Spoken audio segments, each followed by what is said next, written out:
Hi సంటమ్మలో నేనైతే ఒక cauliflower పువ్వు తీసుకున్నాను. ఇది పచ్చడి పడుతున్నా. పచ్చడి ఎలాగైతే తయారు చేయాలో మీకు చూపిస్తాను. మీరైతే చూసి నేర్చుకోమని చెప్తున్నాను. ముక్కలు అయితే ఇలా కోసుకున్నాను.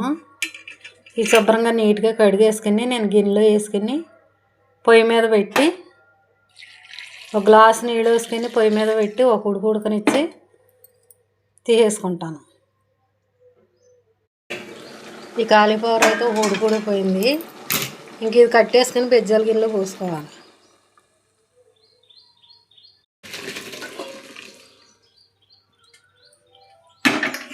బెజ్జాల గిన్నెలో అయితే పోసేసుకున్నాను. ఈ ఉడకబెట్టుకున్న కాలీఫ్లవర్ ముక్కలు 2 గంటల సేపు ఎండలో పెట్టుకోవాలి.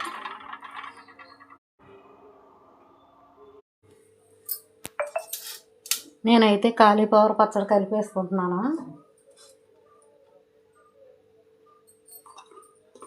ఈ గ్లాసుతో 2 గ్లాసులు కారం,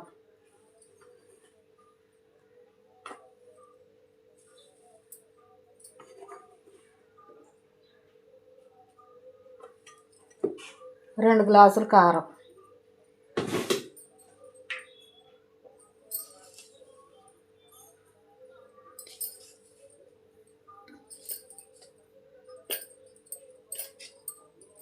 ఒక గ్లాసు ఉప్పు, సాల్ట్. ఈ పచ్చడి అయితే అలా కలిపేసుకున్నాను కదా అన్నీ వేసి. ఇప్పుడు ఇందులోనైతే ఏరుశనగ నూనె పోసుకుంటున్నాను.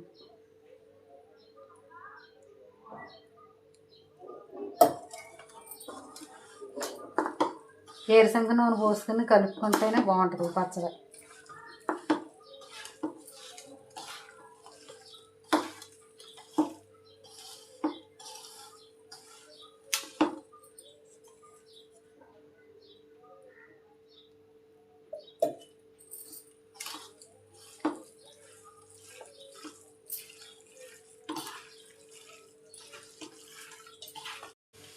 తాలింపు అయితే పెట్టుకున్నాను.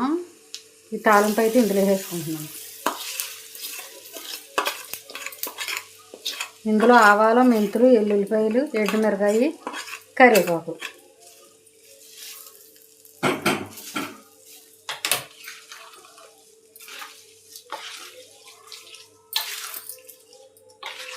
చూసారా, చూడటానికి ఎంత బాగుంది పచ్చడి. ఇది రైస్లో వేసి తింటే చాలా టేస్ట్గా ఉంటుంది. మీరు కూడా చిన్నగా ఓ పువ్వు తీసుకుని ఇలా చేసుకోమని చెప్తున్నాను.